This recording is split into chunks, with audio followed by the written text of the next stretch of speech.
देश के संसद से शुरू हुई एक राजनीतिक बहस जो सिर्फ अब बहस नहीं रह गई बल्कि एक तरह का आईना बन चुकी है, जिसमें विपक्ष की कमजोरियां और सत्ता पक्ष की मजबूती दोनों साफ नजर आ रही हैं। एक तरफ राहुल गांधी हैं जो ट्रेड डील पर किसानों और मछुआरों के नुकसान की बात कर रहे हैं, दूसरी तरफ हैं केंद्रीय गृह मंत्री अमित शाह जो राहुल गांधी को सीधा मंच से जवाब दे रहे हैं और कह रहे हैं कि राहुल झूठ बोलो, जोर से बोलो, बार बार बोलो। लेकिन सवाल यह है कि क्या राहुल गांधी की शैली अब जनता को बरगला नहीं पा रही है? क्या उनके आरोप तथ्यों से परे सिर्फ शोर बनकर रह गए हैं? क्या विपक्ष की ये रणनीति अब उल्टी पड़ रही है? और क्या अमित शाह का ये जवाब सिर्फ एक राजनीतिक हमला नहीं बल्कि तथ्यों की मजबूत दीवार है? आज हम आपको इन सभी सवालों के जवाब देंगे, तथ्यों को देखेंगे और समझेंगे कि आखिर राजनीति में सच और झूठ की ये लड़ाई जनता को कहां ले जा रही है।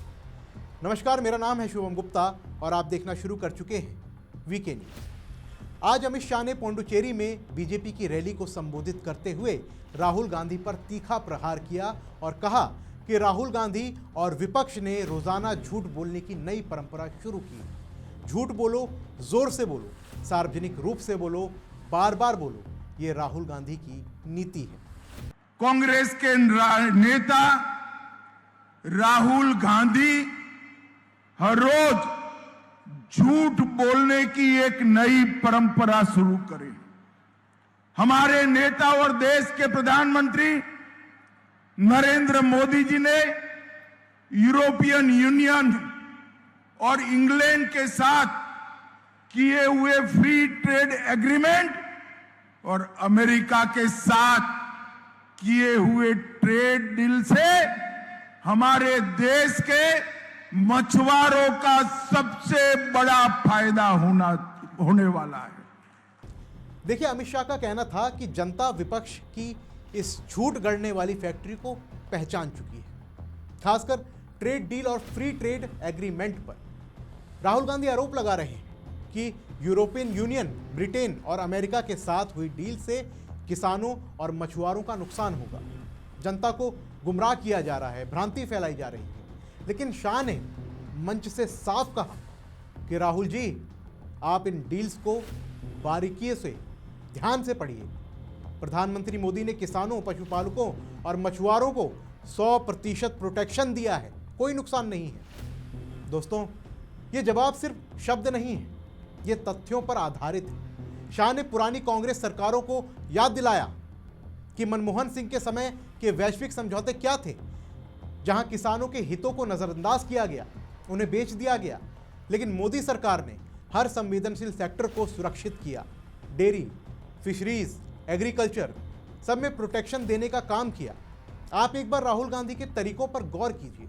वो अक्सर ऐसे बयान दे देते हैं जिसमें या तो विवाद हो जाता है या तो वो खुद हंसी का पात्र बन जाते हैं। चाहे वो आलू से सोना निकालो हो या फिर संसद में बिना किसी सबूत के प्रधानमंत्री पर आरोप लगा देना।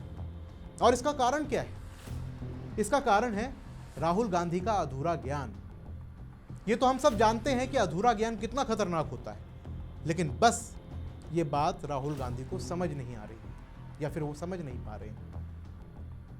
उन्होंने देश का ज्ञान लेने के लिए भारत जोड़ो यात्रा की, कई किलोमीटर पैदल चले, हजारों लोगों से मिले जो अलग अलग तबके के थे, जिनका अलग अलग कारोबार था।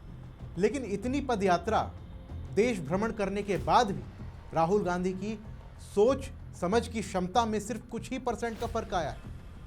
वो बस अब अच्छा बोलना सीख गए हैं, लेकिन बोलना क्या है ये उन्हें अभी भी सीखना पड़ेगा। और उसके लिए राहुल जी को जिस विषय पर बात रखनी है उसकी जानकारी सही से पढ़नी होगी। यही तो अमित शाह कह रहे हैं। कांग्रेस को भी ये चीज समझनी होगी कि राहुल सदन में नेता प्रतिपक्ष है। यूं ही बिना तथ्यों के उन्हें स्क्रिप्ट नहीं पकड़ानी चाहिए। अब आप ही बताइए, जिन्होंने राहुल को पार्लियामेंट में बोलने की स्क्रिप्ट दी, उसका क्या गया? फंस तो बेचारे राहुल गांधी गए, क्योंकि वो स्क्रिप्ट बेहद खराब थी। राहुल जी तो फ्लो में बोल गए, लेकिन जब सबूत मांगा तब वो चुप हो गए। इसलिए अब अमित शाह राहुल जी को 1 to 1 में समझा रहे हैं कि भाई, अपनी तैयारी खुद करो, परीक्षा आपको देनी है, सदन में आपको बोलना है, तो कम से कम अच्छे से रिसर्च तो करो, फैक्ट तो पढ़ो कि डील में क्या क्या है। दूसरों के भरोसे रहोगे तो यही होगा। अब बताओ, तलवार लटक गई ना संसदी पर। खैर, क्या पता राहुल शायद अब ये बात समझ जाएं, लेकिन अमित शाह यही नहीं रुके। उनका तंज और गहरा हुआ जब उन्होंने कहा कि राहुल गांधी आपकी झूठ मैन्युफैक्चरिंग फैक्ट्री जनता पहचान चुकी है। 2029 में फिर मोदी सरकार आएगी। राहुल गांधी जी देश के मछुआरों और किसानों को गुमराह करना चाहते हैं। वो झूठ बोलकर भ्रांति फैलाना चाहते हैं। मैं आज ये इस मंच से राहुल गांधी जी को जवाब देना चाहता हूं।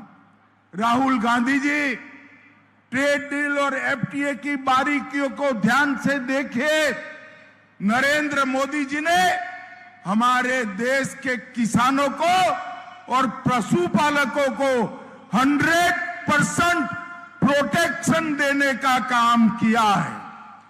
इस एफटीए से और ट्रेड डील से हमारे किसानों को कोई नुकसान नहीं होने वाला है। किसानों का नुकसान आपकी मनमोहन सिंह सरकार के वक्त किया था। कई ऐसे वैश्विक समझौते किए जिसमें किसानों के हितों को बेच दिया गया था।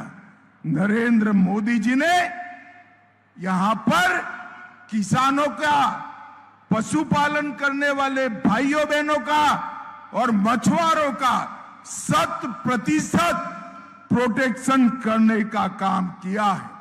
ये राहुल गांधी जी की नीति है। झूठ बोलो, जोर से बोलो, सार्वजनिक रूप से बोलो और झूठ को बार बार बोलो। मगर राहुल गांधी, इस देश की जनता आपकी झूठ मैन्युफैक्चरिंग करने की फैक्ट्री को अब पहचान गई है।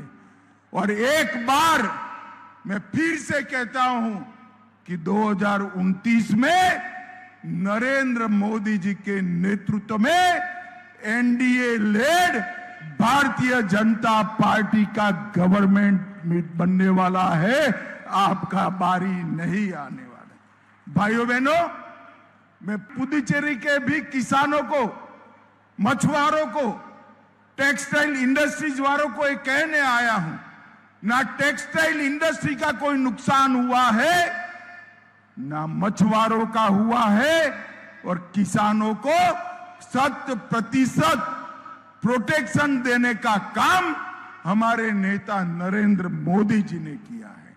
और टेक्सटाइल और मछुआरों का पूरी तरह से कामकाज बढ़ने वाला है और किसानों को सुरक्षित रखने का काम हमारे नेता नरेंद्र मोदी जी ने किया है। देखिए, राहुल गांधी को समझना चाहिए कि तंज कसना आसान है, क्योंकि वो खुद मौके देते हैं।